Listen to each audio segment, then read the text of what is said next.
My friends and colleagues, I have just completed the writing of notes and part of the script for an important event in my life.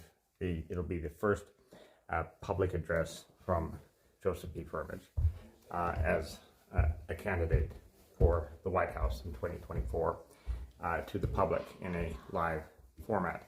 I am hoping that it will be at the Lincoln Memorial on my birthday coming up here on October 26th. Forgive me as I record and walk as I tend to do.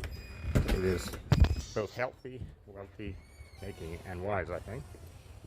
But the title of the address is I Shall, and it represents, just the title alone indicates that these are pledges of my heart, might, mind, and soul to serve and to protect and serve our nation. And as I think about it, as we look along the street of this lovely neighborhood, domestic affairs predominate my mind. We have to protect our cities and our states from the challenge of immigration and border violations that have basically run off the rails. I firmly believe and agree with the general consensus of the Republican Party that we do have a crisis at the border, and it needs to be addressed as such. The efforts of the current administration to do so have been well intended and most importantly designed to preserve the competence of the staffing resources that are applied to the problem, and in no way should the policing functions of the Department of Homeland Security, the Border Patrol agents and their workforces and the resources be in any way diminished. They need to be increased without question. And I applaud the Biden administration for its efforts and diligence to increase the security of the border, despite claims to the contrary, and also to tame the flow through the proper foreign policy that impacts border crossings all over the place, but certainly most pointedly and poignantly at our southern borders that affect those 8 states.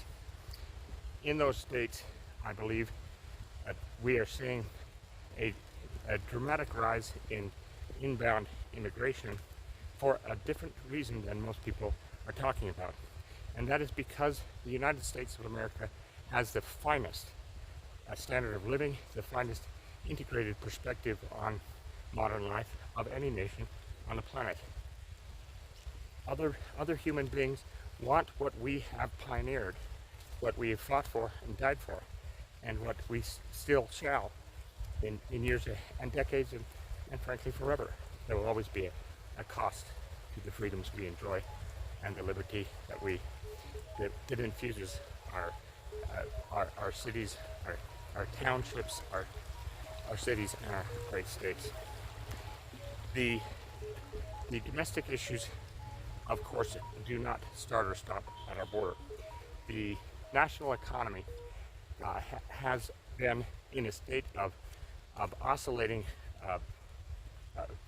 growth spurts and recessions and almost depressions for the last 35 years of my time in business. And I will tell you that, to me, like many cycles that seem persistent in the government and economic affairs, these cycles can be extremely destructive. It can be exciting, like in the Reagan years and in the Clinton years in particular. And Obama did a remarkable job of uniting the country after the wars that followed the attacks of 9/11 under Bush's patriotic watch. I see an integrated view of these historical events from a single perspective because I lived through them. And growing up in the family that I did was a blessing because, well, I inherited the good genes and the good practices of a great family. in Salt Lake City, Utah. The Firmage family was always glued to the news, and I, most among my siblings, if I may say. So I've always had a deep attachment to what's going on in the heartbeat of the United States inside our borders. And the economy is the dominant cyclical force that moves people to be happy, to be optimistic, or to be depressed, to be sad about their prospects for the future. I believe that the economic innovations that a Firmage administration will bring to this nation will inspire new confidence in our domestic economy, which, if done right, cannot help but inspire similar confidence of other economies' potential to do the same. That kind of economic development will in itself heal many aspects of the crisis at the border by showing an example for other nations, better said, continuing the example that we've always set as the United States of America around the world for others to follow on their own, with their own tax revenue and their own natural resources, their own land, their own arable land for agriculture, by implementing extraordinary innovations that I will be proposing and elaborating on in the weeks and months ahead. Implementing these proposals, I believe, will provide for the first time in my lifetime a sense of structural stability of our national economy, the strength of the dollar, the resistance and resilience to inflationary pressures, and with a particular spark in igniting manufacturing again across the Rust Belt of the United States, but integrated with other development zones of great importance to the future of our nation, including Southern California for aerospace R&D, and Florida for test launch facilities and launch facilities for entirely new types of transportation vehicles that can be manufactured with new vigor by the union-led labor forces that power and have powered for decades our transportation sector. I expect that they always shall. The domestic economy can be addressed by such systematic moves. It also depends upon a sense of safety, the safety of the economy, the safety of our state and the cities that we all inhabit. These locations in which we are born, raise children, hopefully, and educate them and ourselves, even as senior citizens. These are the places where we build our dynasties for generations to come, and we need to protect them and restore the sense of safety in them. This leads me to another domestic priority that needs to be addressed, and that is the scourge of gun violence that has crept into our nation's psyche to an alarming degree. I never grew up thinking that I would be shot or severely maimed, damaged for life when I'm just merely a baby, beginning to learn how to speak and write and do math for the first time. Those fears were never there when I was growing up in Holiday, Utah, and I wish to return to this nation that sense of safety for all, especially our children as they're growing up to be adults, and set the right patterns in place as best as we possibly can, which is sometimes close to never. But we can do a heck of a lot better, and I shall see to that, my friends.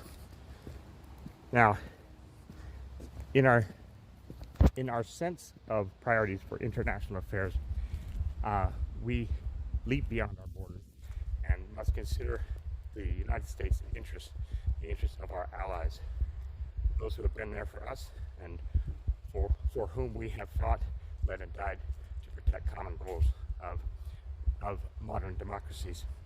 Those goals shall not be reached in a Firmage administration, but rather furthered. I shall continue to support the NATO-led campaign to stop first and encourage the paced withdrawal in conjunction with concessions that we can make as the Western leading nations of the world, the NATO nations, and more those participating G20 nations that feel the same way. I believe that we can strongly encourage Vladimir Putin to back off and save his nation in the process of backing off the harm being done and inflicted upon an independent nation, the independent nation of Ukraine. He made the mistake in thinking that this would be a cakewalk. It wasn't, isn't, and won't be in a Furman administration, should I have the ability and the honor of forming one soon. I believe that the relationship between Russia and China is a potentially very toxic one, with tentacles that reach through client states such as North Korea and Iran, Syria, and potentially others. These are very serious threats as an integrated whole, a whole picture of a totalitarian regime that can exist planet-wide. I do not believe that is in the interest of the United States, its allies, and certainly not each of us as individual citizens who must live with, and some must die with, through our military forces, to protect what we have, again, that so many others would like for themselves, like to see for their own lives. That's why we have the border crisis.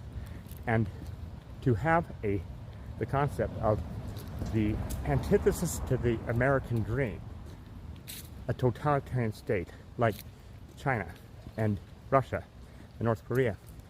These totalitarian regimes are incapable structurally, as they presently rest, with attaining the life, liberty, and the pursuit of happiness that we enjoy. These titanic struggles between ideological frameworks that shall determine the fate of billions of human beings for the century to come are being fought and waged in Eurasia, and let us hope not in the Straits of Taiwan. There is no question that had Putin got a cakewalk like he mistakenly imagined he would, we'd be having a very different conversation right now about the Straits of Taiwan, like how many body bags might be coming home had we not stood up for the independent nation of Ukraine. I feel the same way, but in a more protective and prophylactic sense, of the great people of Taiwan to become a self-determining nation. A specific address on that topic, will be forthcoming soon. And I very much believe that the evidence around the South Pacific, South China Sea, indicates that the collaboration between Russia, China, and North Korea is more mature than many had thought. I believe it is fair to say that we best be advised to work with China and Russia, principally to reach a new pact, a Pacific alliance of common treaties, or cooperation treaties, if you like, because that's what it really means. But it's to establish a new set of standards that will help us prevent the need for war in the first place, with more aggressive and muscular diplomacy that sets forth the following basic principle. We stand united with great peoples' wish to self-determine and to combine and dispart in ways that are peaceful first and that embody democratic principles of free elections, civil rights, without bias for gender, for race, for other personal attributes that come nowhere close to the single attribute we all share together as a species. The human being takes precedence as a defining characteristic over any other trait that he or she happens to wear on a given day or a given lifetime. The tie that binds us all more than any other tie, and that has a sharper smack from a teacher if we all misbehave, is our Mother Earth, our sacred planet and its biosphere that sustains every living being that we know, that we ever knew or ever will in our immediate vicinity here. She is crying. I firmly believe that Earth is our mother planet, and to some greater or lesser degree has a sense of a consciousness that is as if combined of all the minds of all the human beings across this planet. What would the mind of humanity be feeling and thinking right now? And what would the consciousness of our planet consider us young primates upon her face? Do we treat her with respect? Do we clean up after ourselves well? Do we make our beds in the morning? Do we eat too much that she can't feed us and breaks her budget of clean air, clean water? I bet you she's feeling quite bad at this time. And the temperature variations and the extreme weather patterns, I believe, are simply consequences of that integrated being's responses for self-survival. I hope and pray that the climate policies to tackle down to the ground this climate crisis, with first step being what we are already well onto, and the current administration is to be applauded deeply for its aggressive moves on climate remediation. I hope that during a Firmage administration we will be able to come further along the path towards eternal life on this planet, and that is climate restoration, not just remediation. Carbon removal, okay, not just the rate, not just carbon reduction, but renewal. The key to that are some of the technologies that a Firmage administration will bring into the next White House, and I hope that that can commence in 2025, if elected in 24, your next president and commander-in-chief. We will make the Earth a priority, and I know that with the scientific wisdom that I and my colleagues around the planet have acquired at great cost and over many years, indeed decades, that greatest of all foreign policy and global policy challenges, climate restoration and renewal. We can do this, my fellow citizens. I sincerely believe it. In fact, I know it, because I can see the science and technology horizon ahead like few can, and I'm proud to be of service to this great nation to begin to deploy such solutions for us all. I thank you for your time. May God bless you, your families, and may God bless the United States of America. Thank you for listening to this preview summary of a coming address.